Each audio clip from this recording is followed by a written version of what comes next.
Senhor, agora a Bíblia Sagrada, Efésios, a carta de Paulo aos Efésios, no capítulo 3.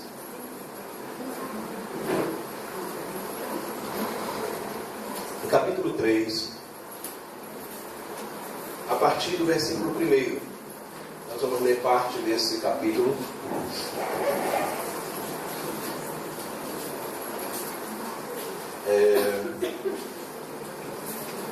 Capítulo 3 da carta aos Efésios. É um capítulo que fala de uma profunda revelação de Deus através do apóstolo Paulo. Eu gostaria de compartilhar sobre essa revelação nesta noite. Nós vamos ler até o versículo 13. Capítulo 3 da carta aos Efésios, versículo 1 em diante, diz assim: E por essa razão oro eu, Paulo, prisioneiro de Cristo Jesus, em favor de vocês, gentios. Certamente vocês ouviram falar da responsabilidade imposta a mim em favor de vocês pela graça de Deus, isto é, o mistério que me foi dado a conhecer por revelação, como já lhes escrevi em poucas palavras. Ao lerem isso, vocês poderão entender a minha compreensão do mistério de Cristo. Esse mistério não foi dado a conhecer aos homens de outras gerações, mas agora foi revelado pelo Espírito aos santos apóstolos e profetas de Deus, significando que, mediante o Evangelho, os gentios são co-herdeiros com Israel, membros do mesmo corpo e co-participantes da promessa em Cristo Jesus. Deste Evangelho me tornei ministro pelo dom da graça de Deus, a mim concedida pela operação de seu poder.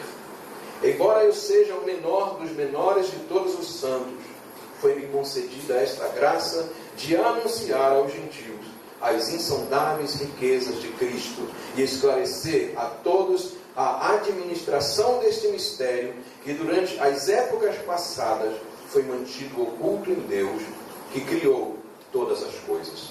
A intenção dessa graça era que agora, mediante a igreja, a multiforme sabedoria de Deus se tornasse conhecida aos poderes e autoridades nas regiões celestiais, de acordo com o seu eterno plano que Ele realizou em Cristo Jesus nosso Senhor, por intermédio de quem temos livre acesso a Deus em confiança pela fé nele. Portanto, peço-lhes que não desanimem por causa das minhas tribulações em seu favor, pois elas são uma glória para vocês. Amém. Amém. Louvado seja o nome do Senhor. Aleluia. Essa é uma das mais profundas declarações do apóstolo Paulo sobre o Evangelho. A revelação dele, ou dada por Deus a ele aqui, é o segredo, uma chave que abre o entendimento sobre eras, sobre tempos, passado, presente e futuro. E isso é profundo demais. Você entender coisas passadas, presentes e futuras são possíveis única e exclusivamente através de uma revelação de Deus. Não há possibilidade. Há coisas que passaram que nós não entendemos, há coisas no presente que às vezes não entendemos e principalmente coisas no futuro que também dificilmente vamos entender. Coisas que passaram que nunca chegaram ao nosso conhecimento, histórias que foram escritas e que foram vividas que jamais iremos conhecer, talvez. E existem coisas que nesse momento estão acontecendo e que talvez nós não sabemos ou não estamos participando. E coisas futuras que também irão acontecer e que provavelmente será muito difícil de entender. E Paulo está exatamente falando desse momento. Ele está trazendo uma profunda revelação e dando uma notícia que é chocante. A notícia de que ele conseguiu não somente entender isso por meio da revelação do Evangelho, mas também ele se tornou ministro dessa revelação. Ele pôde ministrar sobre outras pessoas e para outras pessoas. E a grandeza disso está não somente na questão do tempo de que o passado começa a se compreender. E quando eu me refiro aqui passado, eu me refiro principalmente ao que aconteceu no Antigo Testamento. Desde a criação do homem, desde a existência de todas as coisas, desde a eleição da nação de Israel como povo, desde a saída do povo do Egito, desde todos os altos e baixos da vida do povo de Israel, que foram registrados na palavra de Deus. As profecias dos profetas, santos profetas de Deus no Antigo Testamento, que trouxeram promessas extraordinárias, que muitas delas já se cumpriram e outras estão ainda por se cumprir. Então o que ele está falando eu posso dizer, no meu pobre vocabulário, que é avassalador. É simplesmente algo extraordinário e grande demais. Ele está trazendo uma revelação muito profunda. E, ao entendermos isso, ele coloca para nós e para a igreja na época, aos Efésios, ou a igreja em Éfeso, e está colocando para nós também, nesta noite, de que esse era o segredo ou o mistério que estava escondido dos séculos, das gerações. Que ninguém antes sabia disso. E ele começa a trazer a revelação do que é esse mistério que estava oculto, que estava escondido. E só a manifestação de Cristo é que trouxe o entendimento e a clareza a esse mistério. E era necessário compreender, porque ele é o plano eterno de Deus. Ele é tudo que Deus planejou para a humanidade. Ele é tudo que Deus planejou para cada pessoa. E todo esse projeto e esse plano de Deus se resume em uma pessoa: Jesus Cristo. Aleluia. Jesus Cristo é a fonte dessa revelação. Sem Ele é impossível compreender. E é isso que Paulo está tentando dizer aqui. E nós vamos falar um pouco sobre isso. Não vamos poder nos aprofundar tanto, porque é uma passagem riquíssima, é uma passagem que traz revelações profundas. Mas eu gostaria de me ater a alguns poucos pontos nesta noite, para que nós possamos alimentar a nossa alma e sair daqui conscientes de que estamos vivendo o melhor tempo da nossa vida. Não é? De que a revelação de Cristo é a tradução do melhor tempo. Hoje a Ibalém abriu o culto falando de tempo e é extraordinário, porque Paulo está concordando exatamente com o que Salomão está dizendo em Eclesiastes. Chega um tempo, chega a hora em que as coisas vão acontecer exatamente do jeito em que Deus disse que vai acontecer. E Paulo está dizendo exatamente isso, que ele recebeu essa revelação e que ele era ministro dessa revelação, e ele começa a nos fazer entender o que era esse mistério. Eu gostaria que você compreendesse a grandeza disso.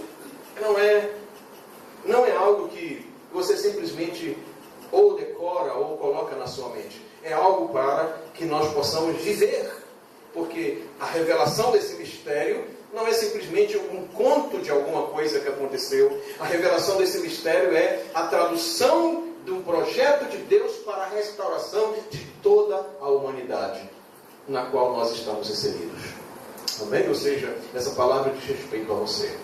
Amém? Essa palavra é para você. O que Paulo está dizendo aqui diz respeito à sua vida nesse domingo, nessa noite, para a glória do nome do Senhor. Amém? Então entenda dessa maneira que essa revelação, ela diz respeito a toda a humanidade.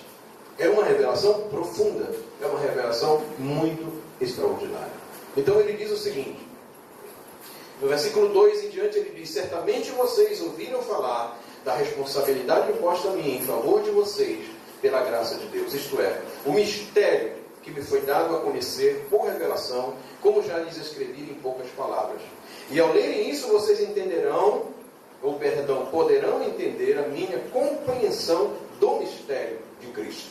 Esse mistério não foi dado a conhecer aos homens de outras gerações, mas agora foi revelado pelo Espírito aos santos, apóstolos e profetas de Deus, significando que, mediante o Evangelho, os gentios são co-herdeiros com Israel, membros do mesmo corpo e co-participantes das promessas em Cristo Jesus. Amém?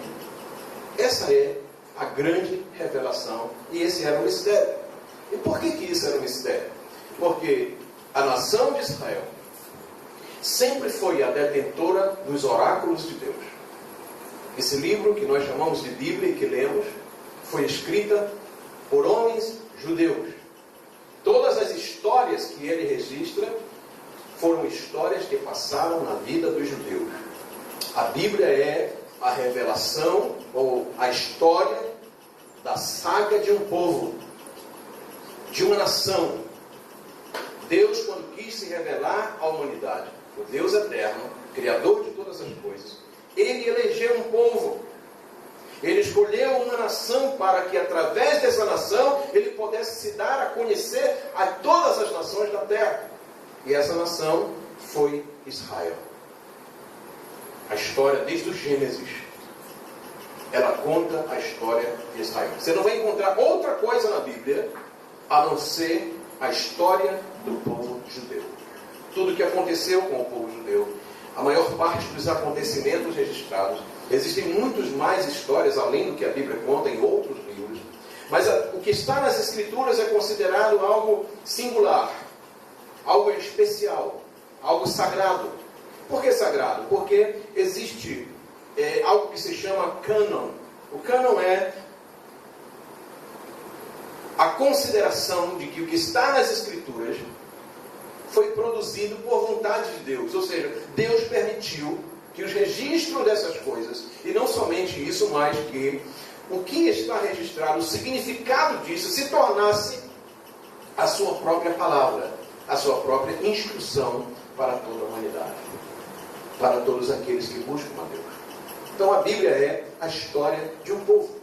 Tudo que você vai ler, de Gênesis até Malaquias, por exemplo, se tratando do Antigo Testamento, vai falar sobre o povo judeu. Os evangelhos no Novo Testamento foram escritos por judeus. Paulo, que escreveu aqui aos Efésios, era um rabino, um fariseu judeu. E toda a história da Bíblia fala de homens que eram judeus. E isso é algo que é incontestável. A história não pode mudar isso. A ciência não pode mudar isso. Nada pode mudar. Poderes espirituais, principados, potestades, demônios, seja o que for, anjos, ninguém pode mudar esses fatos. Foram fatos que marcaram a história, não somente do povo judeu, mas de toda a humanidade, para que através desses acontecimentos viesse a revelação de Deus. E isso é sabido de toda a humanidade. Em qualquer povo que você chegar, em qualquer lugar do mundo que você chegar, todo mundo sabe disso. Que a história da Bíblia é a história do povo de Deus. E que tudo que a Bíblia registra com respeito a Israel. Ou seja, o Deus eterno que criou todas as coisas se revelou a esse povo e a nenhuma outra nação. No tempo em que não havia Bíblia escrita como nós temos agora. Nos períodos do Antigo Testamento, por exemplo, do Êxodo, vamos lá para Êxodo, para a saída do povo da Terra Prometida. Não havia Bíblia, não havia nada que contasse essa história. A história começa a se contar a partir dali. A revelação do que aconteceria e o que já tinha acontecido até então, com Abraão lá no passado. Porque quando você lê Gênesis, por exemplo, o registro da história de Abraão, na época de Abraão não havia escrita. Ninguém sabia escrever. Não havia, o ser humano não sabia escrever. As poucas coisas que se encontraram na arqueologia, que é a ciência que estuda essas coisas, foram hieroglifos ou desenhos que tentaram até hoje, alguns não conseguiram saber o significado deles. Não? Então a história de Abraão não foi registrada no período em que ela estava acontecendo. Há alguns livros na Bíblia, como por exemplo as crônicas dos reis de Israel, são escritas no momento em que elas acontecem. Enquanto o rei de Israel estava fazendo alguma coisa, haviam escribas que estavam escrevendo aquela história e registraram no livro. Quando você olha o livro de Josué, por exemplo, que também é um livro histórico, você vai ver que estava sendo escrito no momento em que estava acontecendo.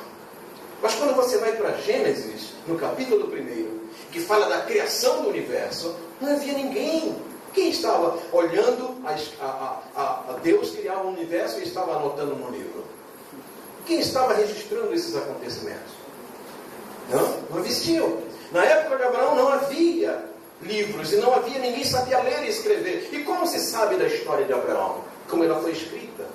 Ela foi escrita muito tempo depois da própria existência de Abraão. Não eram fatos registrados no momento. E assim existem vários livros na Bíblia que não são registrados no momento que acontecem, mas são histórias contadas de uma geração para outra geração.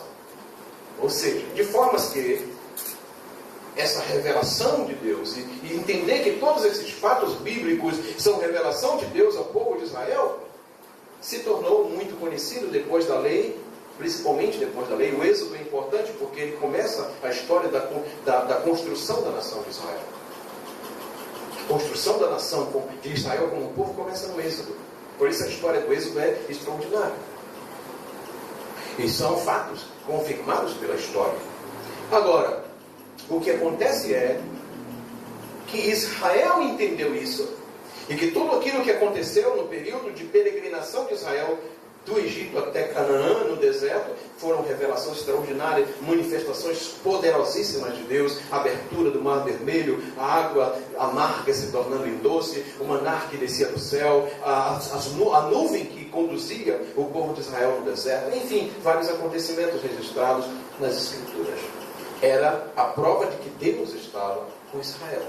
E todas as nações da terra que viviam naquele período sabiam disso, que Israel cria em um Deus que criou todas as coisas, e todas as nações ao redor de Israel conheciam outros deuses e tinham histórias de deuses, e muitos adoravam lua, sol, muitos adoravam animais, muitos adoravam muitas coisas, e para eles aquilo era o Deus. Eles construíam uma estátua e adoravam aquilo.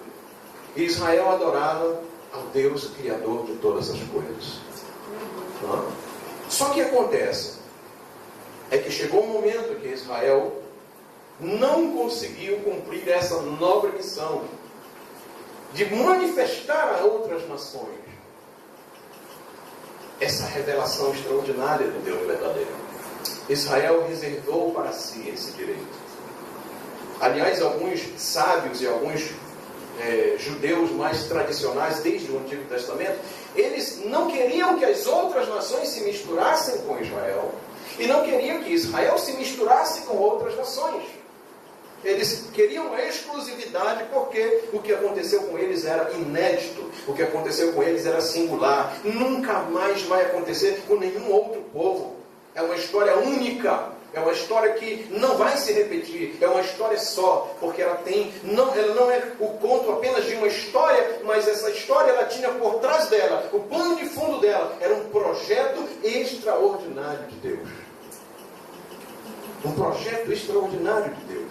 Não era uma história que simplesmente acontecia. Deus estava acompanhando essa história, porque por trás disso ele tinha um propósito. E quando essa história tentava sair do rumo que Deus planejava, Deus intervinha para que a história chegasse aonde Deus queria que chegasse. Deus estava acompanhando a história do povo de Deus. Entende? Então o que acontece? As nações, em todos os lugares, cresceram. Você encontra nos livros a história do povo babilônico, você encontra a história do povo persa, você encontra a história do povo grego, que foi uma das grandes civilizações, do povo romano, que é já no tempo do Novo Testamento, em que Paulo está escrevendo essa carta, em que Jesus também viveu. Grandes nações, grandes impérios que se formaram ao redor do mundo, e cada um deles tinha o seu Deus e não reconhecia o Deus de Israel. Por causa disso, Israel foi para muitos cativeiros. Quando você lê Isaías, Jeremias, Ezequiel, os profetas menores, foi um tempo difícil. Israel deixou de ser uma nação. Israel perdeu a sua terra. Israel vivia em lugares distantes, em outras nações, por causa da sua desobediência. E tudo isso está registrado aqui no Antigo Testamento. Todas as profecias do Antigo Testamento, de todos os profetas, todas as histórias contam esses fatos. Quando Jesus aparece, quando Jesus entra no cenário da história, ele vem e nasce exatamente nas terras de Israel, porque também era judeu, da linhagem de Davi. E ele aparece no cenário da história. E aqui é maravilhoso. Por que é interessante falar isso? Porque nós estamos na época natalina, não é? Na época em que a gente fala do Natal. Só que vocês prestarem bem atenção, o Natal está se extinguindo. Eu estou escrevendo um artigo que diz: era uma vez o Natal. Né? Vai chegar um dia, e eu penso que isso não vai demorar muito, em que se falar de Jesus no Natal, vai ser um pecado. Vai ser uma abominação falar de Jesus no Natal. Porque o Natal existiu, a história do Natal, é porque ela conta a história de um menino que nasceu na cidade de Belém. Porque ele era o cumprimento de uma promessa de Deus para começar a revelação de uma coisa extraordinária, que seria para todos os povos. Isso é o Natal. Alguém está me ouvindo? Amém. Isso é o Natal. A história de um menino nascido de uma manjedoura, nascido de uma virgem. A encarnação do Verbo, o Deus eterno, esse Deus que se revelou a Israel, esse Deus que manifestou-se lá no monte Sinai para Moisés, e deu a eles a tábua da lei, deu a Torá para o povo judeu, era o mesmo Deus que agora estava se tornando homem e nascendo como qualquer outro ser humano, com simples a diferença de que ele nasceu de uma mulher apenas, concebido por obra e graça do Espírito Santo. Aleluia. Essa é a história do Natal. E tudo que se devia falar no Natal era somente isso, e nada mais do que isso. Porque isso é o Natal. A história do menino que nasceu. E quando ele nasceu, pastores que pastoreavam no campo viram a presença de anjos que clamavam, que cantavam nos céus e diziam: glória a Deus nas alturas e paz na terra aos homens de boa vontade. Aleluia. A história do Salvador, do Redentor da humanidade começa a acontecer. Aleluia. Todo o projeto de Deus que estava na mente de Deus antes do mundo existir, começa exatamente numa manjedoura na cidade de Belém. Isso é a história do Natal. Mas escute o que eu vou lhe dizer. Vai chegar um tempo, e esse tempo não está longe, já está acontecendo, em que se contar essa história, em que se falar isso em dias de Natal, você vai ser considerado um blasfemo. Você vai ser considerado um apóstata. Você vai ser considerado uma pessoa antiquada e quadrada. Porque tudo o que acontece hoje no Natal não tem nada a ver com nada disso. Absolutamente nada. Ninguém fala mais da manjedoura, ninguém fala mais dos anjos que apareceram, ninguém fala mais do porquê foi criado essa festa. Então ela vai perder o sentido, ela vai se extinguir. Escute o que eu estou lhe dizendo. Era uma vez o Natal. Entende? Alguns lugares vão ter que comemorar isso de uma forma muito simples e singela, porque isso vai se tornar alguma coisa muito absurda para quem ouvir. Porque hoje as nossas crianças, os nossos filhos não estão mais aprendendo sobre isso. E essa é a ideia. Mas tudo bem, não há problema. A festa do Natal não vai mudar absolutamente nada o que as Escrituras dizem, a realidade de que havia um mistério oculto dos séculos e das gerações e que foi revelado quando aquela criança nasceu há mais de 2000 anos em uma manjedoura. Essa é a verdadeira história. Amém. E é exatamente isso que Paulo está querendo dizer. O Natal é exatamente isso. Nós estamos nos aproximando e eu espero que cada irmão entenda isso. Que nós não somos contra o Natal, mas o verdadeiro Natal bíblico, em que a gente pode sentar e começar a meditar na história da encarnação do Verbo. Cristo se fez carne por quê? Por causa do pecado que destruiu toda a humanidade e se afastaram de Deus. E o Verbo veio, Cristo se manifestou em uma simples e humilde manjedoura para cumprir o propósito de Deus. Cresceu como qualquer ser humano. Ele era homem, 100% homem e 100% Deus. Ele nunca deixou de ser Deus e nunca foi somente homem. Ele é Deus homem. E esse é um mistério, e por isso que Paulo está dizendo: eu compreendo esse mistério. Ele está dizendo: eu vou revelar para vocês esse mistério. A encarnação do Verbo. Cristo é a manifestação do Deus eterno. Essa é a pregação do Evangelho. Aleluia. Isso é o que nós queremos. E qualquer coisa além disso não é Natal. Não é. Qualquer coisa além disso é outra coisa. Esse é o Natal bíblico. Porém, não é exatamente disso que eu quero falar. Eu apenas abrir esse parêntese para que você entenda que o que Paulo está falando se refere a isso. Por quê? Porque ele está dizendo Ele está falando, esse mistério, versículo 5, não foi dado a conhecer aos homens de outras gerações, mas agora foi revelado pelo Espírito Santo aos apóstolos e profetas de Deus, significando que, mediante o Evangelho, os gentios são co-herdeiros com Israel, membros do mesmo corpo e co-participantes da promessa em Cristo Jesus. Aleluia. O que isso quer dizer? Quer dizer que toda essa saga histórica da nação de Israel, de toda a revelação, os oráculos de Deus que foi dado a Israel, toda a revelação de Deus era a exclusividade do povo de Israel.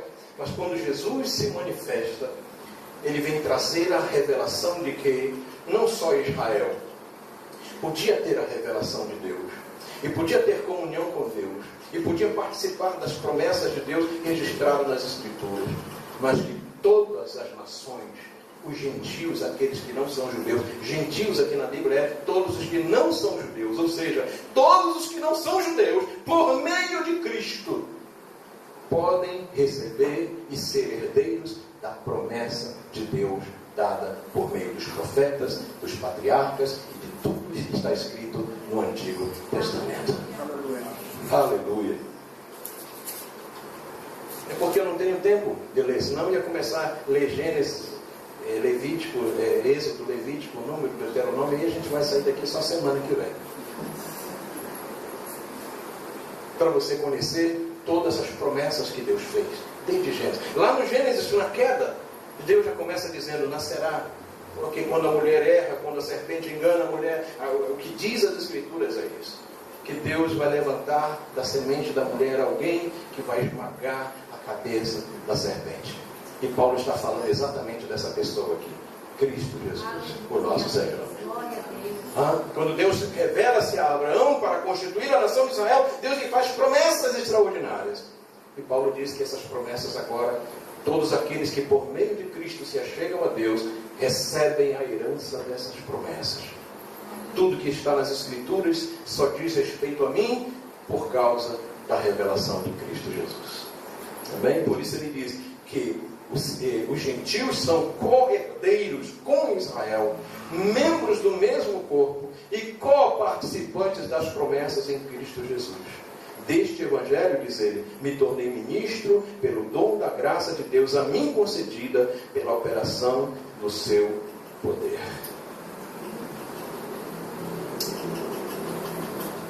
Quantos dizem amém? Esse é o mistério. Revelado. E por que isso é tão grande assim? Porque isso fala de todos os tempos. A revelação de Cristo é unir todas as coisas em nele. Quando nós cantamos um coro que diz, porque dele, por ele e para ele são todas as coisas, é uma escritura de Paulo, que está dizendo que tudo converge nele. A manifestação de Cristo é para que todas as coisas criadas, tanto as visíveis como as invisíveis, se prostrem diante dele e converjam para ele. Nada existe sem ele, nada existe fora dele, e tudo que existe é para ele, por ele, existe por meio dele, e é para a glória dele. Aleluia. Ele é o autor de todas as coisas. Ele é o consumador. Ele é o alfa, ele é o ômega, ele é o princípio, ele é o fim. Ele é Deus, ele é acima de todas as coisas. Aleluia. Por isso ele nasceu, por isso ele morreu, por isso ele ressuscitou, por isso ele instituiu a igreja. Glória a Deus. Louvado seja o nome do Senhor. Aleluia. Aleluia. A igreja é exatamente a unificação dos judeus com todos os demais povos. A igreja é todos os demais povos juntos com os judeus, conhecendo a verdade e a palavra de Deus. Alguém está me ouvindo? Amém. E ele diz assim, embora eu seja o menor dos menores de todos os santos, foi-me concedida esta graça de anunciar aos gentios as insondáveis riquezas de Cristo e esclarecer a toda a administração deste mistério, que durante épocas passadas foi mantido oculto em Deus, que criou todas as coisas. Alguém está me vendo? Amém. Isso é grande demais. Algo que estava escondido, segredo, mistério, o que foi revelado. através do ministério de Paulo e dos apóstolos. Esse mistério que era Cristo. Cristo unindo todas as coisas através dele mesmo. E ele diz, no versículo de número 10, a intenção dessa graça era que agora, mediante a igreja, repita comigo, igreja. Diga comigo mais uma vez, igreja. Mediante a igreja, a eclésia, a multiforme sabedoria de Deus se tornasse conhecida dos poderes e autoridades nas regiões celestiais, de acordo com o seu eterno plano que Ele mesmo realizou em Cristo Jesus, nosso Senhor. Amém? Agora, Deus estabelece a igreja. Ok? Quem é a igreja? A igreja não exclui os judeus, a igreja não exclui. A igreja ela é inclusiva, ela não é exclusiva. A igreja inclui. A igreja une. A igreja é a grande propagadora desse mistério. A igreja é o alvo, assim como o alvo de Deus foi apenas a nação de Israel. Agora Deus pega pessoas de todas as nações e forma o seu corpo, a igreja, judeus e não judeus juntos, para trazerem a revelação de Deus a todos os povos, línguas, tribos e nações. Aleluia. Aleluia. Todos estão agora incluídos, inclusive você. Amém. Se fosse você, olhava para a pessoa que está ao seu lado e dizia, inclusive você.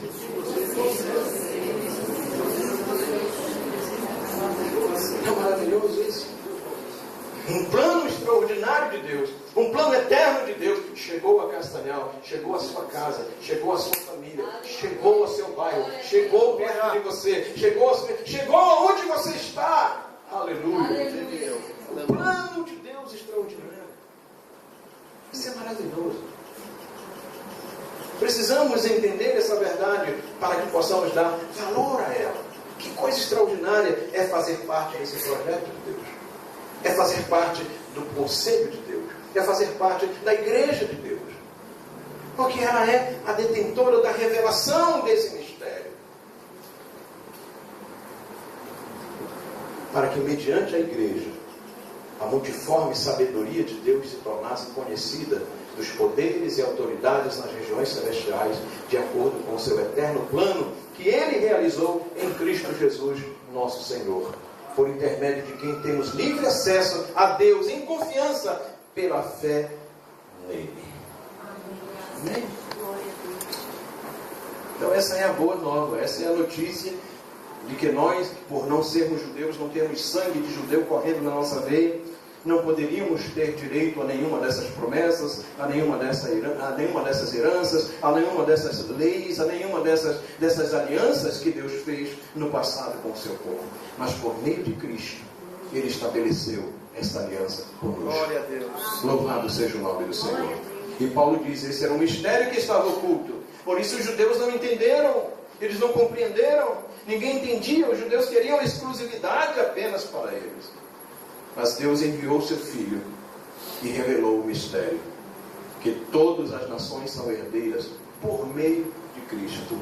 Diga comigo, por meio de Cristo.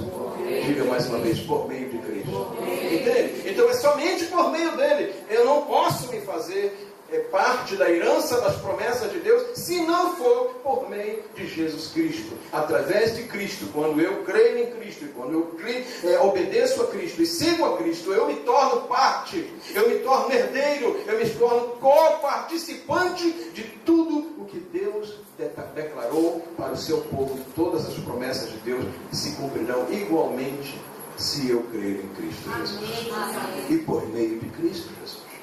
Esse é o mistério. Aleluia.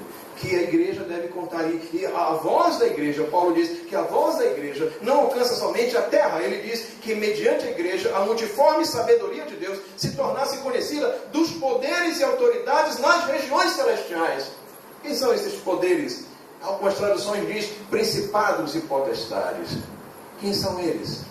Espíritos dominadores, os próprios inimigos das nossas almas, os próprios demônios, aqueles que planejam contra a vida da igreja, deverão saber, através da própria igreja,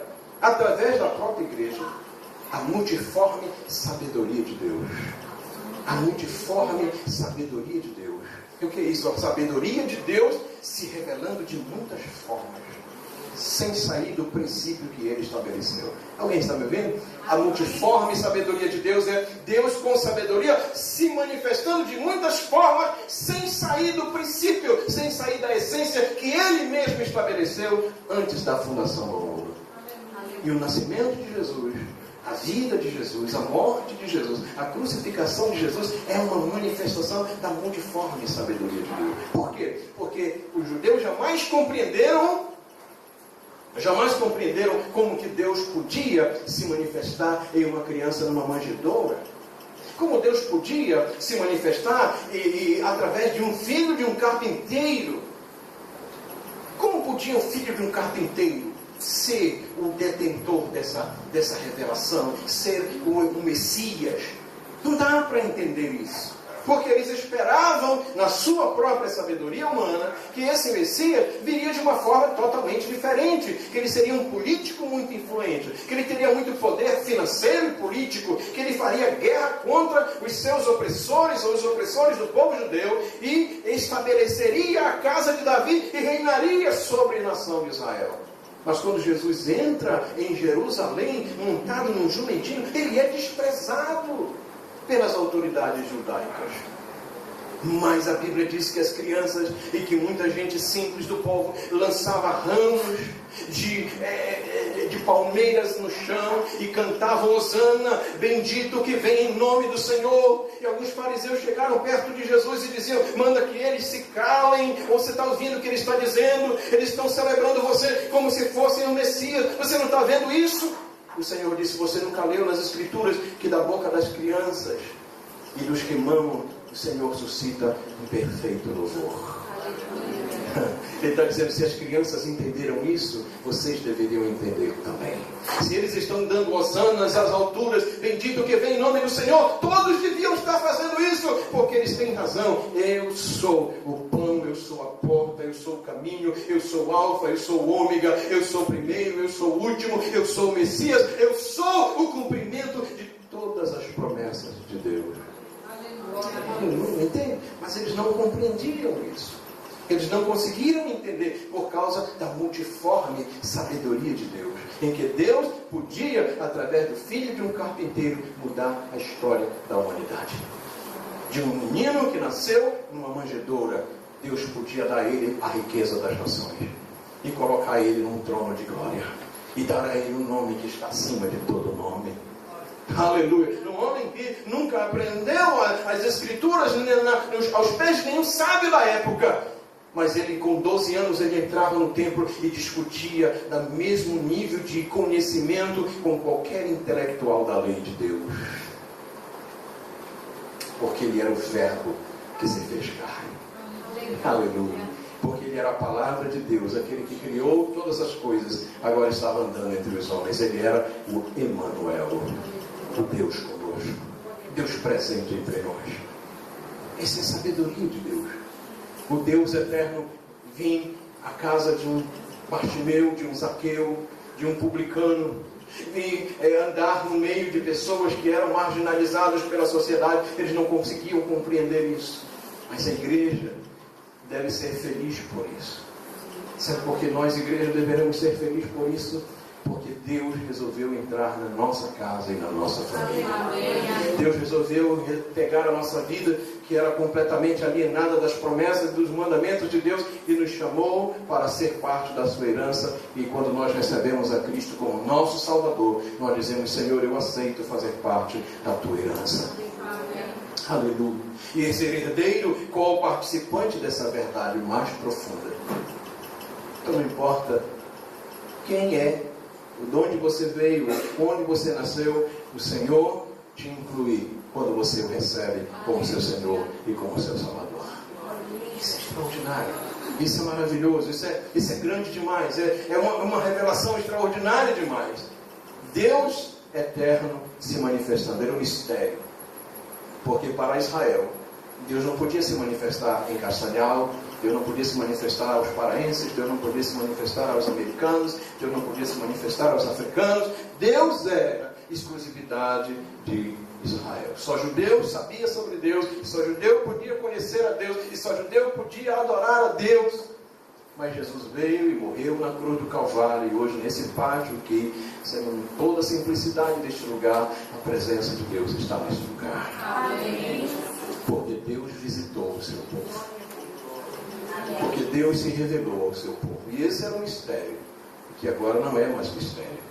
Eu faço parte. Por isso, eu preciso estudar, amar, crer, aprender as Escrituras, porque ela mostra toda essa verdade para a minha vida. Quantos estão me ouvindo? Por essa razão, nesta noite, amados, eu gostaria de encerrar essa mensagem dizendo que você é o portador, o receptor do maior mistério do universo. Quando pessoas, cientistas, estão procurando o segredo do universo nos átomos, nas moléculas, estão procurando saber a origem do Big Bang, a igreja do Senhor, por meio do Espírito Santo, por meio da revelação do Messias, Yeshua HaMashiach, por meio de Cristo Jesus, o Senhor, a igreja conhece o segredo da vida. Amém. Deus que criou todas as coisas se manifestou na pessoa do seu Filho e veio até nós através da mensagem do Evangelho. E nos tornou a igreja participante de toda a herança que Deus tem dado a toda a humanidade. Isso é uma boa notícia? Amém. Você se alegra com isso? Amém. Dá para dormir tranquilo essa noite com uma notícia dessa? Dá para passar a semana tranquilo sabendo disso? Aleluia. Então, quando você enfrentar esta semana que vem, lembre-se de quem você é no Senhor, e por causa dele, você é exatamente quem você é. Aleluia. Por causa dele, Deus fez tudo isso para glorificar o nome dele através da sua vida. Amém. Então, se alegre por isso. Cante louvores a Deus por isso. Engrandeça o nome do Senhor por isso. Sirva a Deus com fidelidade por isso. Aperfeiçoe a sua fé por causa disso, porque o que você tem é grande demais. É grande demais. É um segredo que estava escondido, mas foi revelado por meio de Jesus Cristo. Aleluia. Amém? O que você vai fazer com isso? Porque tantas pessoas desprezam, não é? O segredo maior, a revelação maior que é Cristo Jesus. Não despreze, ame esse segredo. Porque agora não é para você mais segredo. Espalhe essa notícia. Deixa os principados e potestades saber que você sabe quem você é em Cristo Jesus. Deixa eles saberem que Deus escolhe pessoas simples e que Deus não faz exceção de pessoas e que Deus pega o filho do carpinteiro, do pedreiro, do padeiro, do executivo, do bancário. Não importa se ele vem com o coração aberto, Deus vai abraçá-lo, Deus vai recebê-lo e vai fazer dele uma nova criatura, herdeiro de todas as promessas de Deus. Essa é a multiforme sabedoria de Deus. Amém. Aleluia, multiforme sabedoria de Deus. A Deus se manifestando de muitas formas, mas sem perder a essência do que Ele é. Aleluia, sem perder a essência de quem Ele é. Louvado seja o nome do Senhor. Se eu fosse você, eu ficava de pé neste momento. E se você estiver alegre, dê um aplauso forte ao Senhor por essa revelação extraordinária, por essa verdade